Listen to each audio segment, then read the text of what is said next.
গাড়ি দিয়ে দেখুন কি করেছে। এখন আপনারা কোথায় এসেছেন? এখন আমরা থানায় এসেছি। আমরা সুবিচার পাওয়ার জন্য আমরা আমাদের উচ্চ নেতৃত্বদেরকে বলেছি যে আমাদের উপর আক্রমণ হয়েছে, ওরা আসছে কথা বলবে। এই দেখুন আমাদের গাড়ি, প্রচারের গাড়ি কি করেছে। আমরা নির্বাচন কিভাবে করব? আমাদের কোনো সেফটি নাই, এখানে নিরাপত্তা নেই। এখানের পুলিশ দলদাসে পরিণত হয়েছে। পুলিশ থাকতে এসব রাউন্ড থাকতে আপনার ওরা বলছে যে পুলিশ জায়গায় জায়গায় রাউন্ড দিচ্ছে। রাউন্ড দিতে এসব ঘটনা হচ্ছে কেন? এসব ঘটনা হচ্ছে কেন? আমরা কি ভোট দিতে পারবো না? আমরা কি সুষ্ঠু নির্বাচন করতে পারবো না ত্রিপুরা রাজ্যে? সেই 19-এর কালো মেঘ আবার আসছে, 2019-এর কালো মেঘ আবার আসছে। 2019-এর পর থেকে ত্রিপুরা রাজ্যের ম্যাক্সিমাম মানুষ ভোট দিতে পারেনি, আর আজকে ওই 2019-এর কালো মেঘ আবার আসছে আজকে। এটা হলো এটার প্রথম নমুনা। আমরা তো কাউকে ডিস্টার্ব করি না, যার যার প্রচার যে করুক, আমাদের কোনো প্রবলেম নেই। জনগণ ভোট দেবে, জনগণ যাকে ভোট দেবে সে জয়ী হবে। তাহলে আমাদের সঙ্গে এরকম হবে কেন? সবাই পাঠান, 4টা বিধানসভাতে পাঠান। আজকে রাস্তা অবরোধ করব, হয়তো ইলেকশন সুষ্ঠুভাবে করব।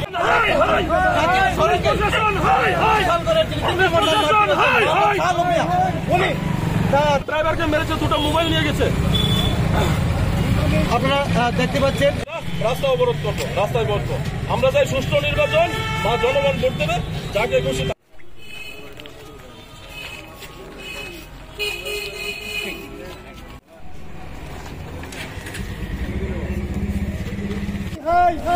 পুলিশ প্রশাসন, পুলিশ প্রশাসন।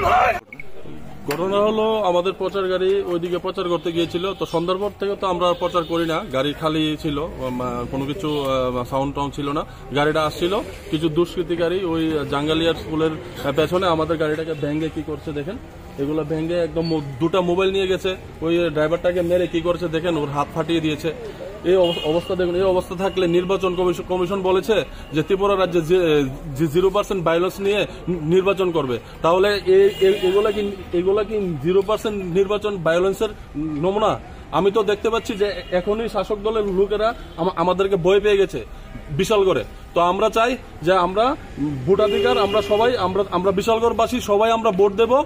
আমাদের ভোট আমরা দেব, আমাদের অধিকার আমরা প্রয়োগ করব। এইসব নির্বাচন, এইসব নোংরামি করে আমাদেরকে আটকাতে পারবে না বিশালগড়ে। কোন সময় হয়েছে ঘটনাটা? হয়েছে এই বেশিক্ষণ হয়নি, আপনার আধা ঘন্টা হবে।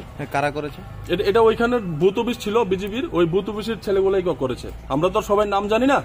এই দেখুন আমাদের গাড়ি, ওইদিকের আমাদের ব্যানার ছেড়ে দিয়েছে, এদিকে ছেড়ে দিয়েছে, বক্স নিয়ে গেছে, 2টা মোবাইল নিয়ে গেছে। ওর পকেটে টাকা ছিল, টাকাগুলোও নিয়ে গেছে। ওর হাত ফেটে, মানে ড্রাইভারটাকে দেখুন কি করেছে, হাতটা ওর মেরে ওকে।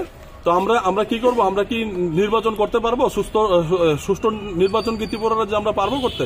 কজন আক্রান্ত হয়েছে টোটাল আক্রান্ত ড্রাইভার হয়েছে, আর ড্রাইভারের সঙ্গে আরেকজন ছিল। এই দেখুন হাতটা দেখুন, এদিকে আসো।